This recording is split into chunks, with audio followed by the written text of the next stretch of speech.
Bien, hoy vamos a hablar de reprogramación y de por qué nos cuesta tanto cambiar a pesar de que le pongamos tanta fuerza a nuestros cambios, ¿sí? Es la tercera clase, así que presten mucha atención porque muchos conceptos son complejos, pero después cada vez los vamos a extender más. Tenemos que entendernos quiénes somos para comprender cómo hacer una intervención. No podemos intervenir lo que no entendemos. Entonces, primero y principal, nuestro sistema nervioso es bastante más complejo de lo que creemos y solo nos admite que accionemos en él según su propio reglamento. Cuando el cerebro aprende, está en ciertas frecuencias de onda. Cuando está estresado, está en otras. Cuando está luchando por su vida, está en otras. Tiene distintos procesos internos en donde va cambiando lo que va pasando, no solamente fuera, porque estamos relacionándonos con el mundo, sino lo que pasa dentro de nuestro sistema para poder realizar la tarea que tiene que hacer. Nosotros tenemos un lema en nuestra escuela para describir el estrés, que es: si a mí me está corriendo un perro en la calle y yo estoy huyendo porque me corre, en ese momento no tengo tiempo ni de limpiar el organismo, ni de enamorarme, ni de pensar, ni de elaborar nada, porque el sistema de estrés anula un montón de procesos que no me permiten aprender. De la misma manera, hay muchas circunstancias del entorno que anulan ciertos procesos y sobreactivan otros. Por lo tanto, cuando nosotros queremos transformarnos, ¿sí? Por ejemplo, transformar algo que nos pasó en un shock traumático, es decir, un día choqué con el auto y jamás pude volver a manejar. Voy a tener que hablarle al cerebro, hablarle al sistema nervioso, al sistema cognitivo, de cierta manera para acceder a ese recuerdo. Si yo voy a trabajar en lo que aprendí en la escuela o una situación de estrés escolar como un bullying, voy a tener que hablarle a mi cerebro de otra manera, porque el recuerdo está en la infancia profunda. Si yo simplemente voy a trabajar mis creencias personales, voy a trabajar de forma mucho más simple, porque las creencias están en otro lugar y para acceder a ellas requerimos de otros procesos. Entonces vamos a hacer un resumen chiquitito para empezar con lo básico, que es la transformación de las creencias. Pero primero pensemos en esto. Cuando nosotros aprendemos, es decir, el aprendizaje básico, está diseñado para acumularse, para ser acumulativo y expansivo. Es como aprender matemática. Primero aprendo los números, después las cantidades, después sumar, restar, multiplicar y finalmente soy ingeniero matemático. El ingeniero matemático utiliza siempre la última versión del conocimiento que tiene y todo se acumula en el mismo lugar. Con el mundo emocional, las relaciones de pareja, las relaciones con el mundo, funciona exactamente igual. Yo voy acumulando y tengo siempre la última versión posible. Pero esto también es algo extraordinario. Los humanos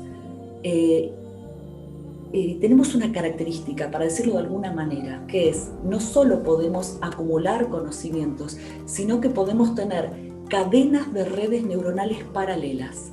Por eso podemos ser quizás médicos y expertos en macramé y deportistas al mismo tiempo y excelentes padres o madres, todo junto. Y aunque todo esto se comunica, está como inscrito en distintas redes neuronales. Estas pueden estar muy comunicadas, con lo cual estamos súper sanos, o pueden estar no comunicadas, como en esos casos donde vemos personas realmente disociadas que son quizás excelentes en el trabajo, pero son violentos con sus hijos. Quizás son, no sé, ese famoso psicólogo pedófilo que sale en los diarios que decís, ¿cómo puede ser que esa misma persona sea dos personas? Eso es porque se disoció. Los humanos tenemos esa capacidad. Entonces, primero, el conocimiento es acumulativo y está en distintas redes neuronales. Es decir, que cuando querramos intervenir, necesitamos intervenir en el lugar correcto de esa acumulación para saber dónde vamos a trabajar. Y lo que es importante, las creencias simplemente se graban. No tienen muchos estados de estrés, no están bloqueadas, porque tenemos como un umbral de estrés natural que nos permite igual vivir en el mundo cotidiano sin que sean bloqueos ni traumas. Estos aprendizajes son de fácil acceso. Y para acceder a esos aprendizajes, vamos a trabajar en ejercicios donde vamos a entrar en ondas Z. Ondas Z es como 3 veces más relajados que ahora. Es como cuando uno dice voy a meditar un rato y se relaja. Bueno, es ese estado de relajación. Si lo describo así muy fácil porque esto es una clase, ya vamos a trabajar para que vean cómo se siente. Sin embargo, cuando pensemos en transformaciones, nada es tan fácil. Primero, lo que les dije fue, esta mente consciente, este tono en el que estamos hablando ahora, no está diseñado para transformarnos. Por eso yo me digo una y otra vez que quiero cambiar, que quiero ser distinto, que quiero hacer otras cosas y caigo en la misma. Me propongo la dieta y a los 2 días estoy igual. Me propongo hacer ejercicio y a los 3 días me agarra la fiaca y no puedo hacer nada. Esto es porque la mente consciente no está diseñada para transformarnos. Es importante la conciencia. La conciencia es el emergente, es el darse cuenta, es lo que nos ayuda a definirnos, es lo que nos permite diseñar nuestro mundo. Por supuesto que es importante la conciencia, muy. Nos caracteriza como humanos ser conscientes del mundo y conscientes de nosotros mismos, pero no está diseñada para transformarnos. Por eso la toma de conciencia es importante, pero mucha gente sabe por qué está enfermo, por qué ya no puede enamorarse o no puede manejar, o desde cuándo tiene cierta característica, desde una muerte, desde un luto, desde una pérdida, y no por eso se sana, porque la mente consciente no está diseñada para eso. Pero en el mundo de las creencias simples, la conciencia sí nos puede transformar, porque estamos diseñados para ser acumulativos. Quiere decir que si a mí me enseñaron de chiquitita que yo no valgo, que yo no sirvo, que no era la inteligente de la familia, pero después voy a la escuela y me saco un 10, un 9, me felicitan mis maestras, me va bien, yo voy a aprender que eso no es verdad y utilizo mi última versión, que es, sí sos inteligente, no importa lo que te dijeron, porque las creencias son acumulativas y ahí sí vale la toma de conciencia.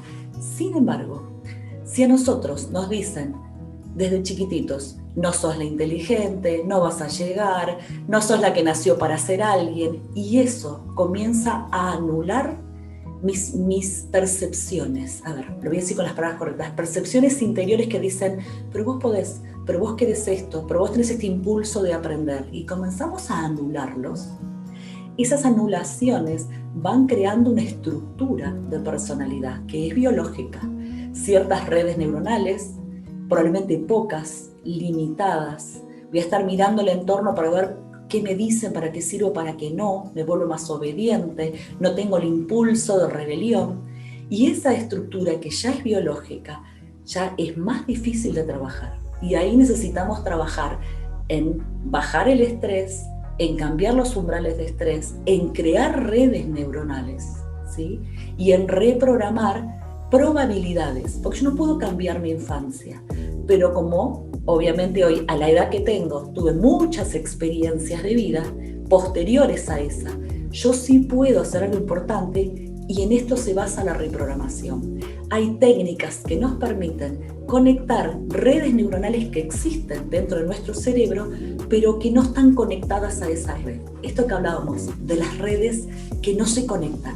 Entonces puede haber una parte mía que me diga, vos no sabés, vos no podés, vos no sos, pero resulta que tuve quizás un entrenador en vóley o en hockey que me decía, qué buena que sos, qué capaz, te sobra cabeza, qué inteligente que sos.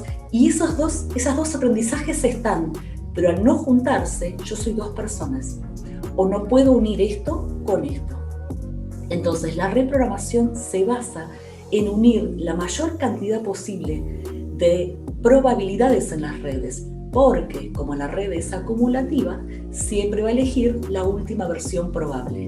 Chicos, esta explicación, aunque no lo creas, llevó 40 años y crear una técnica que es muy simple, llevó 40 años de errores y errores y errores. Desde los años 60 se sabe que se pueden conectar y reprogramar las redes, pero nadie encontraba la forma, ¿sí?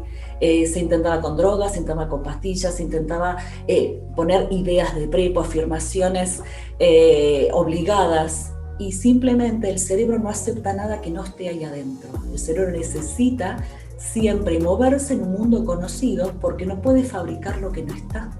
Entonces el primer paso es conectar lo que sí está, y una vez que esa red está, nos permite en el presente tener experiencias nuevas que van creando nuevas probabilidades. Y aunque en esta clase vamos a hablar de creencias, sí, vamos a trabajar en esto, en creencias y en estructuras de personalidad que todavía no son traumáticas, son solo creencias que nos convirtieron en quienes somos, ¿sí? Acá estamos de nuevo en reestructuración. pero voy a introducirles algo que vamos a aprender en 4 o 5 meses, que es la transformación del trauma.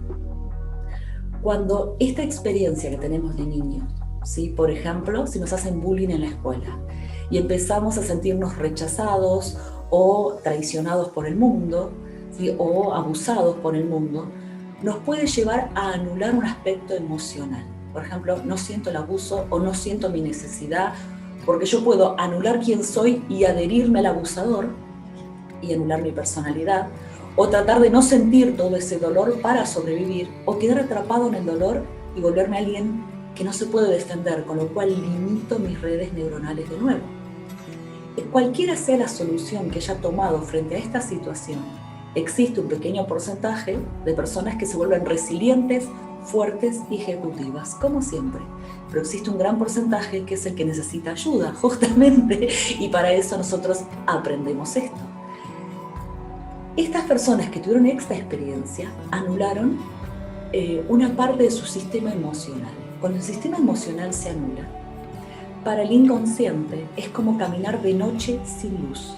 Hay una parte que no tiene ya la capacidad de escanear la realidad, de sentir la realidad, ¿sí? No es lo mismo caminar en un campo todo iluminado con luces que en un campo donde solo tengo una linternita y no veo nada.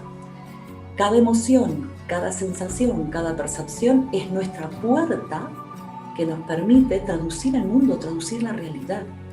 Entonces, si nos falta una parte, esta persona va a empezar a tener un mundo muy limitado y solo va a ver la realidad con la parte que funciona, ¿sí? Y esta va a dejar de funcionar.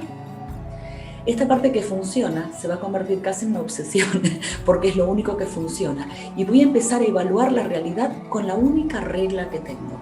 Si yo me sentí rechazado, quizás viva toda mi vida midiendo la vida desde el rechazo. ¿Me rechazan o yo rechazo? ¿Soy rechazado o no? Y todo el tiempo esa es mi regla. Y no voy a ver cuando alguien me quiere, cuando me quiere bien, cuando no pide nada de mí, cuando es generoso conmigo, porque yo no voy a poder. Y si alguien es así, lo voy a rechazar, porque es desconocido para mi capacidad cognitiva y de evaluación. Entonces nos metemos siempre en el mismo lugar. En el mundo espiritual, ¿sí? Yo soy maestra de sanación y maestra de neurociencia al mismo tiempo, por eso esta terapia alternativa creada con neurociencia y medicinas ancestrales. Se habla de yo atraigo. Por supuesto, energéticamente acoplamos con los similares. ¿Pero por qué son similares? Porque cada vez que yo anulo uno de estos aspectos emocionales, me va a pasar que solo veo la realidad con esa única ventana que dejé abierta. Y ahí, por supuesto, todo lo que no entra en mi ventana desaparece. Y repito una y otra vez lo mismo. Entonces, en el mundo espiritual diríamos que repetimos la rueda del karma, que siempre estamos en la misma historia. En el mundo biológico decimos que damos con una estructura cerebral, una estructura neurohormonal que nos comunica con el mundo que creemos que habitamos, ¿sí? Entonces necesitamos trabajar mucho más profundo, porque esto además tiene otro camino, que es, una vez que yo anulo esas emociones, necesito crear algo que las reemplace. Entonces yo quizás, si siempre me siento rechazada, voy a crear una idea que diga, si todo lo hago bien, si regalo todo lo que tengo, soy hiper generosa, todos me van a querer y nadie me va a rechazar. Esto no es real. ¿Sí? La gente te va a rechazar si no coincidís con ellos, si no tenés que ver con tu mundo, si no le caes bien, ¿sí? Y te va a aceptar el que tiene compatibilidad con nosotros. Entonces, esa idea, en el mundo espiritual la llamaríamos estado del ego, en el mundo bio-neurobiológico lo llamamos inversión psíquica, que es cuando creamos una idea que no tiene mucho que ver con la realidad, pero la tomamos como válida. Y empezamos a vivir el mundo desde un reglamento que no tiene conexiones reales con el mundo, sino que es una construcción de nuestra mente, ¿sí? Los casos psiquiátricos son casos extremos en donde esto es muy notable, que la persona vive en su mente, en su idea y no en el mundo real. Pero hoy vamos a quedarnos con el trabajo de reprogramación de creencias, es decir, vamos a trabajar con esa parte que todavía no tuvo trauma, con esa parte que simplemente aprendió. Y ese aprendizaje puede ser positivo y yo puedo ampliarlo, puedo trabajar en la ampliación de mis redes neuronales para ser más ejecutivo, más amplio, más resiliente y resolutivo. Pero también puedo trabajar en reestructurar mi personalidad cuando las creencias y aprendizajes fueron tóxicos. Así que prepárense porque vamos a empezar haciendo un ejercicio. Soy Ana Paz, uno de los miembros fundadores de la primera terapia complementaria basada en neurociencia y medicina ancestral. Lo que acaban de ver es un fragmento de nuestras clases. Y si prestan atención en nuestro blog y en YouTube, en los siguientes meses van a encontrar más de 30 fragmentos de clase para que nos conozcan un poquitito más.